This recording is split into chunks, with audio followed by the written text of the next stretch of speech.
I'm PJ, founder of the X Gyms, and degree in exercise science. And in that degree, I had a lot of nutrition courses, but the most valuable thing I got out of college was learning how to read research studies. And since 1987 now, that's what I've been obsessed with. And I've been studying research probably for 2 hours a day or more since '87. Just because I can't help it, because it's so interesting, and I'm told I'm a science nerd. And I'm studying research in exercise science, nutrition science, and brain science, because exercise science, obviously, under the X Gym, nutrition science, because most of the people that come to the X Gym are looking to change their body composition, and brain science, because that started back in about 2000 when my mom was diagnosed with early onset Alzheimer's. And so I was trying to find a way to help her. And so that got me into studying brain science. And then I just haven't quit since then, because what I discovered is it ties in so tightly, so well with exercise, with health, and lots of other things. So those three things are what I've been devouring over the last years. And so because I know how to read research studies from what I learned in college, I can tell what are the good ones, what are the bad ones, which are valid, which aren't, which have been peer reviewed, which have been followed up by other scientists and repeated, and which ones to believe. And so I think you all are familiar with how much we should believe the media, because they don't do their own research. And the whole low-fat revolution started in 1961 with Ancel Keys, who was a scientist who basically was really interested in power and notoriety.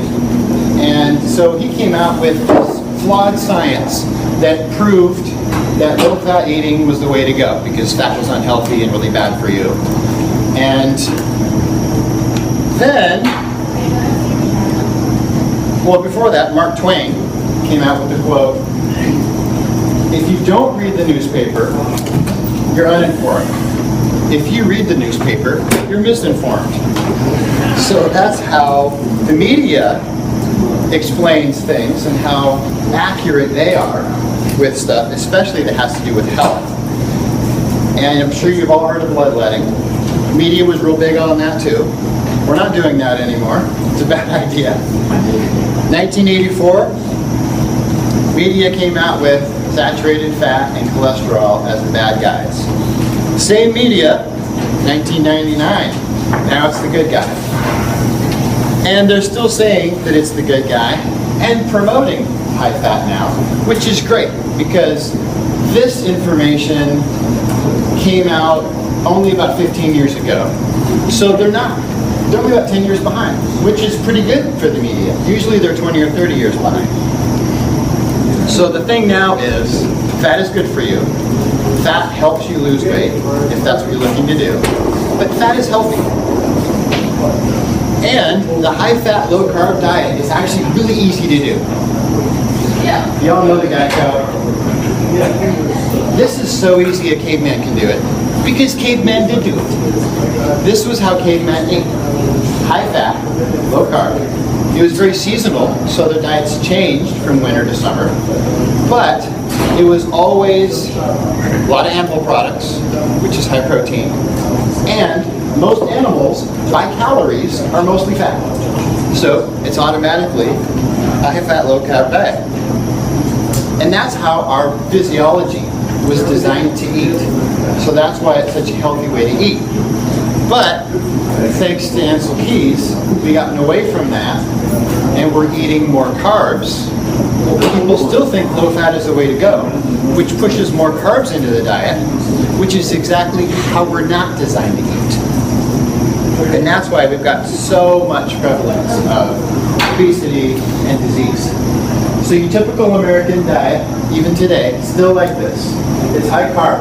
Half or more of the calories are coming from carbs. It's low fat. and it's medium-ish protein. So then you all know the Atkins. That was the first diet to really push high fat and medium protein, low carb. And so we started seeing some great results. The problem with Atkins is it doesn't talk about quality of food. So Atkins was just saying, eat as much fat as you can, eat some protein, eat meat, fat. It doesn't matter where it's coming from, just eat. And so people were eating protein and fat from animals, from traditional feedlots and things like that, where they're getting all the hormones and antibiotics and all the toxic stuff. And so they're losing weight initially, but then they kind of level off because they're toxic.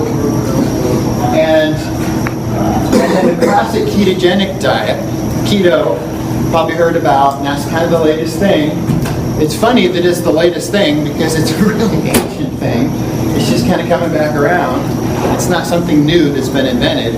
That's how cavemen ate. So the cool thing about the ketogenic diet is it emphasizes clean eating, good food, it's health. It's a health diet. It's not a weight loss diet, it's a health diet. It happens to be a good weight loss diet too, but it's about health.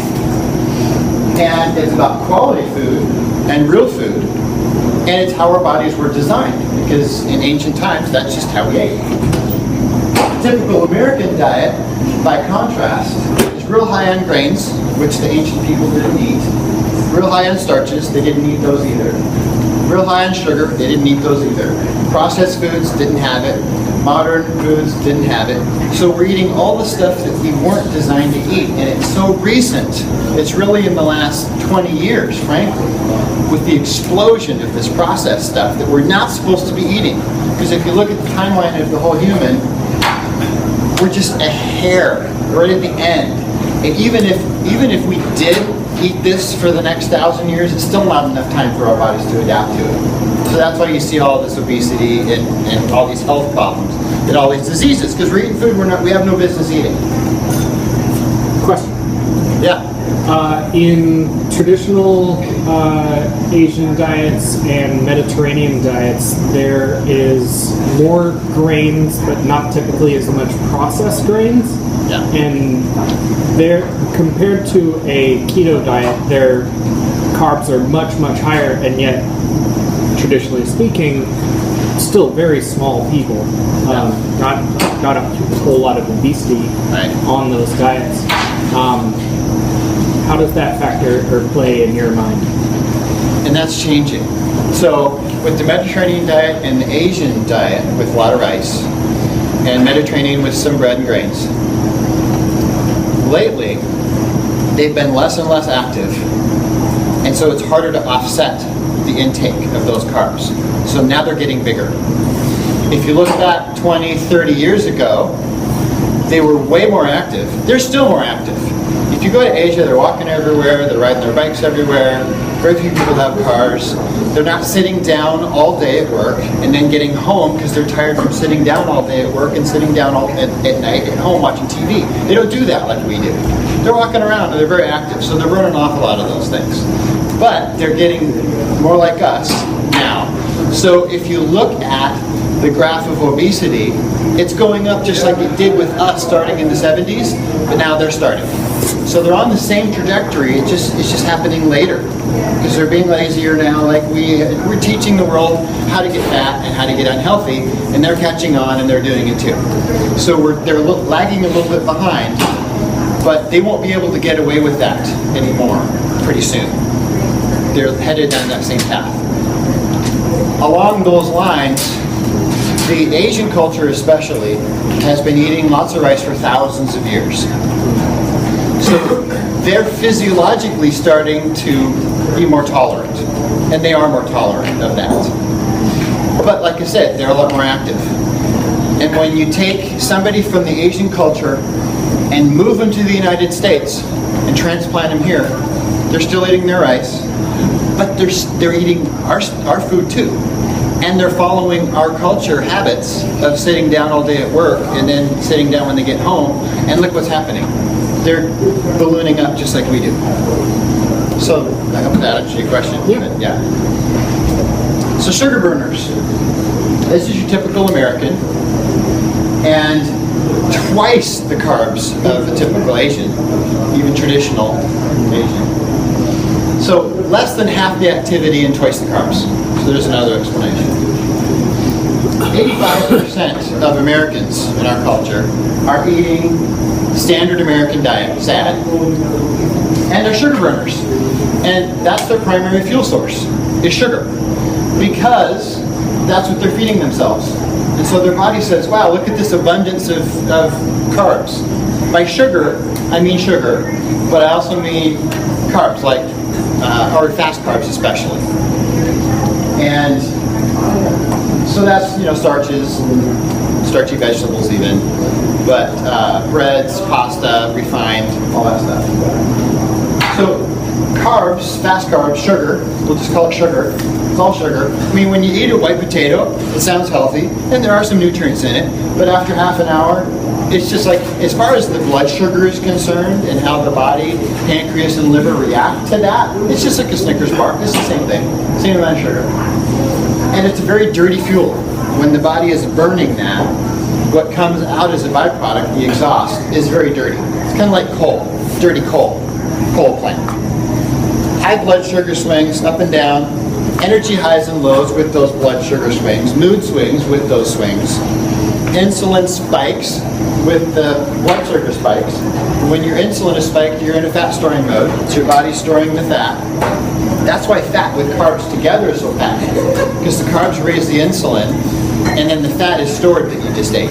So like a donut, for instance, is the perfect fattening food because it's having those two macronutrients together. Visceral fat is especially increased with sugar, which is the most unhealthy type of fat. That's the fat in the middle, around the organs. And then we got our hunger issues because you got these spikes in blood sugar, and then the pancreas jumps on it, pumps out a bunch of insulin to get that back down, goes too low, overreacts, now everybody's ravenous. And it's also cancer fuel. Cancer cells run on sugar. They don't run on fat. They can't run on fat. They starve if you give them only fat. But they're great on sugar. They love sugar. It speeds aging because it's a dirty fuel. It causes addictions. Sugar's extremely addicting. Starches too, same thing. And then you get diabetes, high blood pressure, coronary heart disease, all those things. Fat burners, on the other hand, there's less than 5% of us. And by fat burner, I mean fat adapted. So people that have actually converted over to be using fat as our primary fuel source by eating lots of fat and not sugar. So the body can't burn sugar because it's just not being eaten. It has to burn fat because that's the primary fuel source. So the body says, all right, let's go. And then once it's decided to burn fat and it's switched over, it really likes it. Because fat is a super clean fuel. It's kind of like the natural gas compared to the coal. Level blood sugar, I didn't spell that wrong either. You like that? And so it's very level blood sugar, doesn't cause those blood sugar spikes or insulin spikes. Level energy, mood, because it's low insulin all the time, you're fat burning. High insulin, fat storing. Low level insulin, fat burning. Level hunger, low visceral fat, starves cancer, slows aging, no addictions. Sugar's the addicting thing. Fat's just yummy. So if there's any addiction, it's a craving. It's not necessarily an addiction, but you really get hooked because it's so delicious. And then actually reverses the diseases, diabetes, high blood pressure, coronary heart disease. Lately they found it also helps reverse Alzheimer's, which for the first time ever, they've discovered that's possible. They didn't think it was until about a year ago, but now they realize it is. Oh, you know what? By the way, we'll get back to it at the end. You'll be able to see the whole thing. I forgot to explain that you might have seen it at the beginning, all the circles kind of make a shape. It's an omega-3 fatty acid. It's the nerd in me. Had to do it. That's my favorite fat. But you'll see at the end. So we're going through the different molecules here to, it's kind of like telling a joke and nobody gets it and then explaining it. So sorry about that. But, so the step one, to become a fat burner and convert over from being a sugar burner, like most people are, is to commit. Make the decision and just go all in. And if you commit 100%, this is the black and white kind of diet. Commit 100%, go all in, amazing progress, really fast progress. 90% commitment is slower progress, but it's still progress. 80% could backfire actually. And 70% commitment, like most people commit to most diets, don't even bother with this one. Because some macros don't play well together. I already talked about eating sugar and fat together. Well, when people do this high-fat diet, low carb, for 5 days a week, or for most meals, but except for that cheat snack a day, what's happening is they're eating high fat, they get all this fat floating around in their body, in their bloodstream, and then they eat this carb, they raise their insulin, and now boom, all that fat gets stored. So people that are committing just 70% can actually get fatter on this high fat diet. So it's about how the macros are combined. And also, even if you're 100% committed, the one caveat to this is, if you find this diet incredibly delicious, which I'm sure you will, then people can go overboard and get a little bit too enthusiastic about how much fat they're eating. And if you're eating too much fat, you won't get fatter on this diet if you're 100% committed, but you might stay the same. Because what's happening is you're eating so much that your metabolism is burning the fat that you're eating instead of the fat that's on your body. And so I'll talk a little bit more about how to tweak that later, but that's one of the caveats. And then of course extreme exercise at X-Gym especially is super helpful because of not just the metabolism benefit from the workout itself, but the afterburn for 4 hours or more, and it's mostly in the fat burning zone. So step 2 is eat rad foods. What are rad foods? Well, it's kind of stuff like this. Might be hard to read, but the good news is, email me. If you remember my name, 2 letters, PJ, and you remember where I work, you've got my email, pj@xgym.com. Email me, request for the PDF. There's a couple other I can send you in this presentation. I'll just attach it, email you right back. So you can see all these rad foods. And then the other thing with this high-fat, low-carb diet is drink more water. Everybody should do that. And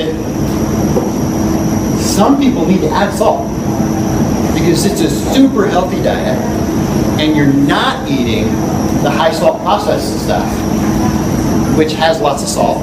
And so you could be too low on salt, which sounds crazy. It sounds crazy for most people to eat more fat. It also sounds crazy to eat more salt. But this is a super healthy diet. And it's kind of going against what the media has been telling us, with the standard American food pyramid and all that stuff, which you can basically turn on its head, and that's how you should be eating. And it's really important to hang in there. So this isn't just some fat diet that comes and goes real quick, or that you're doing temporarily to lose the weight that you want to lose, and then, I reached my goals, and now I'm going to go back to normal and gain all the weight back. This is a lifestyle. This is a permanent kind of thing, and it's for health. The main reason should be for health, because this is the healthiest diet I've ever come across. And when people go cold turkey into this diet, sometimes they get something called the keto flu, where they feel kind of crappy for a week or two, and that's because their body is so used to burning sugar and running on that as the primary fuel source. Now it's being forced to switch over from that into fat burning. It doesn't want to do it. It's rebelling. It's saying, I don't want to go through the whole conversion process. I'm going to gut it out and just be miserable as I run out of fuel from sugar. And then finally it gives in, and then it converts over, and then it burns fat, and then it's happy again, and even more energy than before, Levl, all that kind of stuff. So if you do this for 3 months or more, at least 3 months, at least 90% commitment, you'll know if this diet's for you. It's not for everybody. It's the best one I've ever found in my years of research, but it's still not for everybody. After 3 months, you'll know. The cool thing about the Levl machine is, that can tell you in a couple weeks. So it's a huge time saver because it's a way to look into your physiology, a window into your physiology to see more short term what's working for you or not. And then the rest is easy. It's a very easy lifestyle. It's the best mental diet, mental clarity, mental energy, which helps you work smarter and better. Healthiest diet I've ever found. Best energy. And it's a gateway to intermittent fasting, which recent research has also shown is super healthy, increases longevity, magnifies the good benefits of the high-fat diet. And then, but it's really about experimenting with your own physiology. Like I said, it's not for everybody. And so trying different diets, trying primal, trying paleo, trying Whole30, whatever you want, blood type diet, they're good, they're all good. And sometimes it's a hybrid of a couple different diets. And my clients at the X Gym have found the Levl machine to hack their way into finding what is the best diet for them. We don't promote any particular diet. We just say, well, let's find out what's best for your physiology. And Levl has really helped us do that. So what I tell most people is just do it in steps. Start with drinking more water. That's easy. When that habit's down, go organic. Don't change your food habits. Just switch over to organic foods only. Then go train your brain. We got some brain training exercises that we teach people to help the transition go easier. Then try primal. That's Rob's, that's Sisson's thing. And then Rob Wolf, go paleo. And then go keto, because then it's easier and easier to make these transitions. And then try intermittent fasting, because once you're keto, it's super easy to do intermittent fasting. That's basically just eating in certain time period windows and not eating. So the most common is daily, and it's eating for 8 hours. So you pick an 8-hour chunk in the day where you're eating food, and then 16 hours you're not. Part of that is half of that you're asleep. But with this intermittent fasting, you're getting the same benefits as people that do age-related benefit calorie restriction. Calorie restriction isn't fun. I don't like to do it. I don't want to do it. But I want the same benefits of longevity and mental clarity and stuff and detox that they're getting. And I get that with intermittent fasting. It's easy to do after keto. So this is another thing, a little infographic I developed that you're welcome to email me. The keto pyramid, you'll notice, looks about opposite than the food pyramid the government's given us. So their use sparingly is on the top, and it's the fats. With mine, that's the biggest. That's down at the bottom. You should be eating the most by calories, fat. And then the top isn't necessarily recommended to use sparingly, but you just end up using less sweeteners, not caloric sweeteners, natural sweeteners. So that's kind of how that works. I can send you that. And then we're going to have questions, so I'm sure you have questions. But for more info, go to levlnow.com. Oh, I misspelled that, didn't I? L-E-V-L. You got the level right from the whole thing, and then on the website. That's right. Now I misspelled it. Levl now. Levlnow.com. My personal blog is bjfit.com. xgym.com also has good information and a blog. And the xgym's recipe site is hardbogcafe.com, but you can find it by going to xgym.com. Top of the page, click the word recipes. That'll take you to the site. We had to make it external because it got way too big. We needed a search function and all that kind of stuff. And that's what I eat, stuff off that. And then some more resources. I've got a book, Cracking Your Calorie Code. It's also on Amazon. XGym Shop has the XGym DVD. And then do your own research. So some great sites is PubMed.com. That's for research studies. Bulletproof Coffee Guy, Dave Asprey, awesome resource. Dr. Hyman is a great resource. Dr. Mercola is a great resource. If you forget these, I can email them to you as well. And now, got questions, and while you're asking questions, I have some fitness chocolate to hand out.